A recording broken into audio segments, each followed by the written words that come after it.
Bonsoir à toutes et à tous. Merci d'être encore avec nous. C'est une nouvelle semaine. Vous êtes dans l'aventure du programme du soir sur New World Info.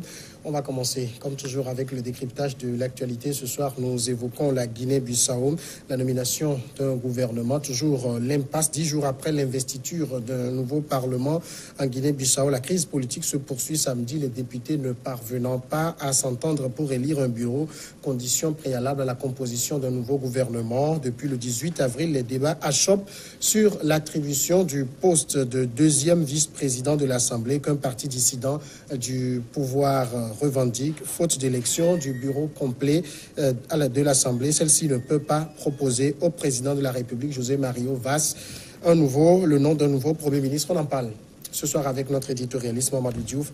Bonsoir Mamadou Diouf. Bonsoir Samuel. Est-ce que d'abord on peut dire que c'est les législatives dernières qui ont accentué les divergences entre les partis politiques à l'Assemblée aujourd'hui? En fait, non. Les législatives ont trouvé déjà une crise politique en Guinée-Bissau. La Guinée-Bissau a fait un record avec 7 premiers ministres en 4 ans. Et si vous voyez comment parfois on a destitué un premier ministre, le gouvernement a refusé de quitter le siège du gouvernement jusqu'à ce qu'on coupe l'eau, l'électricité au niveau du bâtiment, la crise est venue depuis bien avant les élections législatives. Cette dernière crise date même de 2015 et curieusement, le président Vaz avait démis de ses fonctions celui qui risque de devenir aujourd'hui son premier ministre après ces élections. C'est ça qui était le point de départ de la crise que l'on vit jusqu'à présent. Et c'est ça qui fait que les élections avaient été considérées comme une sorte de solution. Et même ces élections, il a fallu que la CEDEAO mette le pied pour que les gens acceptent de nommer d'abord un Premier ministre, d'aller vers l'organisation des élections. Mais le résultat des élections également a amené problème puisque le Premier ministre doit venir du Parlement. Et il y a eu des coalitions pour créer ce poste de Premier ministre. Et il se trouve que celui que le président Vaz avait démis de ses fonctions et que ça a créé des problèmes, c'est lui qui va devenir le Premier ministre à nouveau. Maintenant, est-ce qu'on peut quand même considérer que c'est parce qu'à l'issue des dernières législatives, aucun parti n'a eu véritablement une très forte avance qui fait que la crise apparaît encore? Non, c'est qu'à l'intérieur du Parlement même, il y avait déjà eu une crise. Le parti de Vaz, le PAIGC, était majoritaire. 15 députés du PAIGC ont quitté le PAIGC pour aller rejoindre le MADEM. De sorte que la majorité a changé de camp à cause de ces 15 députés du PAIGC. Donc il y a une crise interne au niveau du PAIGC qui s'est répercutée sur l'Assemblée, qui a déplacé également la majorité à l'intérieur de l'Assemblée. Et il se trouve que ces 15 députés du PAIGC, qu'on appelle groupe des 15, se sont associés à MADEM et ça leur permet aujourd'hui d'avoir une majorité. Ce qui pose problème maintenant au PAIGC, c'est qu'un de ces 15 qui font partie de ce groupe des 15 députés qui étaient dissidents, c'est lui qu'on veut nommer vice-président et le PAIGC s'oppose. C'est ça qui fait qu'on n'est pas en mesure actuellement de mettre en place le bureau de l'Assemblée nationale. Ça veut dire que le PAIGC veut contrôler tout le bureau de l'Assemblée nationale? Ils ne peuvent pas le faire parce qu'ils ne sont pas majoritaires. Mais je me dis qu'ici, au-delà j'allais dire, du débat véritablement politique, il y a un problème de personnes qui se posent. Il y a une personne que les gens ne veulent pas. Alors que quand on est en politique, on a organisé des élections. Les élections ont donné des résultats. Ce n'est plus à l'Assemblée de reconnaître ou de ne pas reconnaître quelqu'un qui a été élu par les populations. En plus, s'il a les conditions requises, si les députés sont prêts à l'accepter, un groupe de députés ne doit pas faire ce travail de barrage pour l'empêcher d'être un vice-président simplement parce que c'était un dissident au niveau de votre parti. On est en démocratie, il n'est plus convaincu par ce que son parti fait. Il a préféré défendre ses propres convictions. Je ne vois pas quel crime il a commis dans ces conditions quand on parle de démocratie. Actuellement, comment se présente la configuration de l'Assemblée bissau-guinéenne? Actuellement, c'est le MADEM G15 qui a la majorité. Et dans cette majorité, le PAIGC est très dérangé parce qu'on risque de nommer Premier ministre le même Pereira Domingo qui était à la base de la crise. Et c'est pourquoi d'ailleurs le président Vaz n'est pas n'est pas pressé du tout par rapport à la nomination du Premier ministre, puisque certains même proposaient une solution intermédiaire en disant qu'on mette en place un bureau provisoire pour pouvoir nommer le Premier ministre, mais le président de la République, selon des sources, parce qu'on ne l'a pas encore entendu lui-même, dit que lui, il veut qu'on nomme d'abord un bureau de l'Assemblée nationale en bonne et due forme avant de parler de Premier ministre. Donc le PAIGC, bien que ce soit le parti historique, le parti qui s'est battu pour l'indépendance, ils ne sont pas majoritaires aujourd'hui au niveau de l'Assemblée, mais ils ont quand même des députés, c'est ça qui leur permet de faire ce blocage par rapport à l'élection du vice-président. Alors, Siméouès Pereira, est-ce qu'il est du PAIGC? Il était du PAIGC, puisque en fait, c'est l'éternel problème ici aujourd'hui.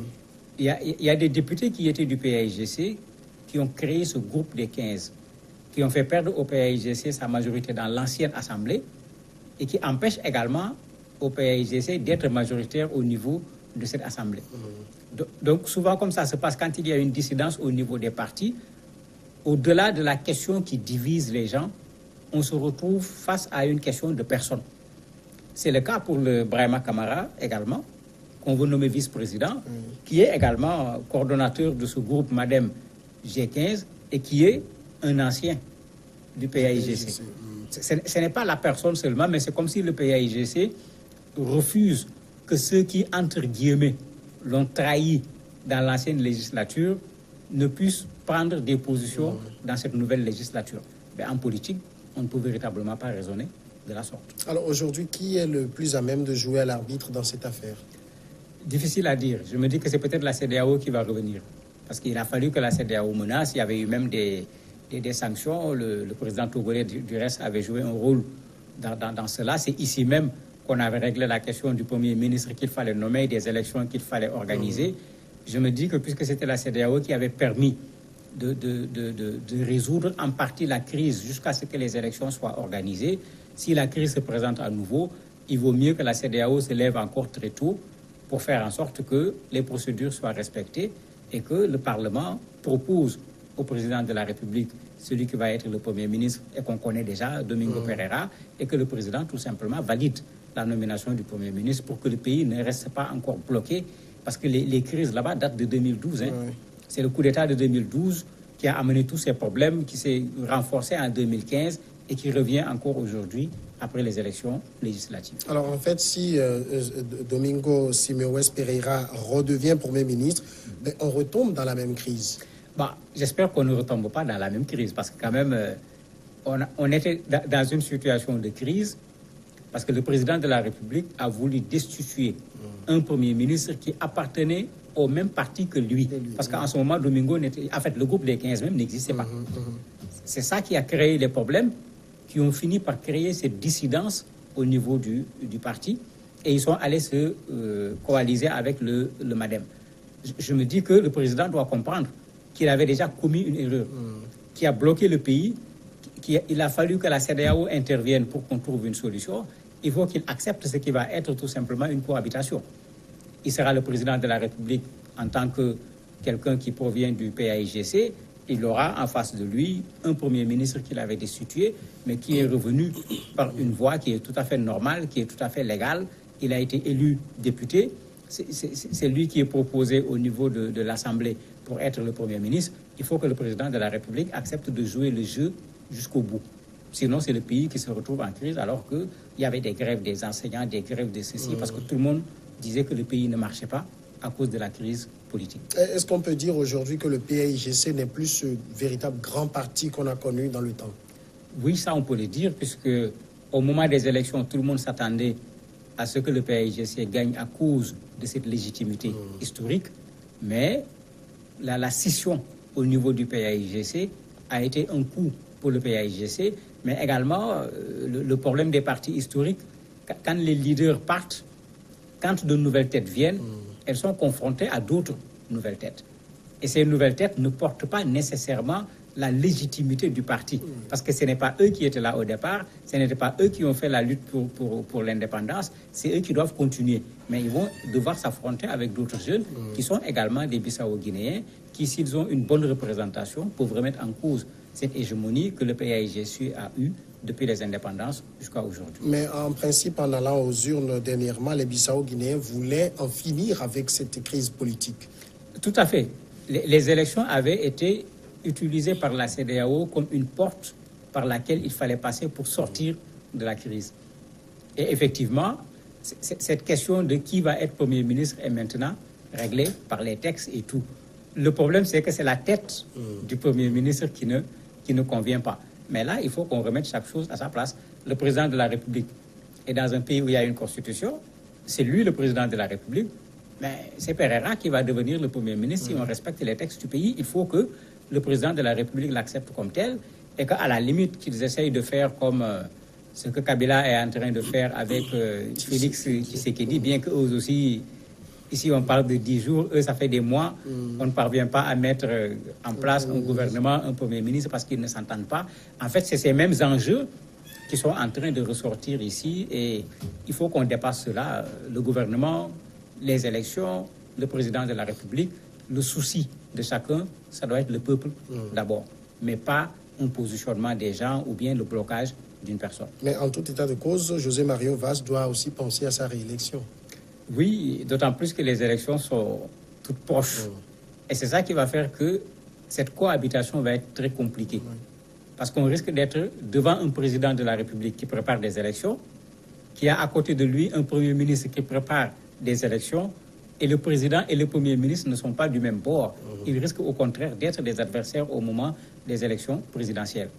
Comment ces gens-là vont pouvoir travailler ensemble? Est-ce que chacun ne va pas vouloir mettre des bâtons dans les roues de l'autre pour ne pas lui permettre d'être élu aux prochaines élections? C'est la question qu'il faut se poser et il faut que tous les deux fassent preuve quand même de grandeur, j'allais dire d'hommes politiques, pour pouvoir faire le travail pour lequel ils se trouvent dans les postes où ils sont et après qu'ils laissent les Bissau-Guinéens choisir librement leur futur président de la République. On l'a dit, cela fait une dizaine de jours que cette impasse dure à l'Assemblée nationale. Est-ce que la CEDEAO s'est déjà prononcée? Pas encore, certainement ils sont dans les coulisses, puisque c'est comme ça qu'ils fonctionnent. D'abord, il y a des démarches qui se font en dessous jusqu'à avoir quelque chose d'assez consistant pour pouvoir faire une première déclaration. Généralement, ils ne viennent pas comme ça tomber mettre les pieds dans le plat comme on dit, mais il y a un travail souterrain qui se fait pour pouvoir réussir la médiation quand la médiation va débuter. Et je me dis que celle-là doit être quand même assez facile. Les jeux sont extrêmement clairs. Il faut que ceux qui ont accepté les règles du jeu continuent avec les règles qui avaient été fixées au préalable. Mamadou Diouf, merci d'avoir répondu à nos questions. C'est moi qui vous remercie. Nous marquons tout de suite la pause. On revient dans quelques minutes avec l'invité de ce jour.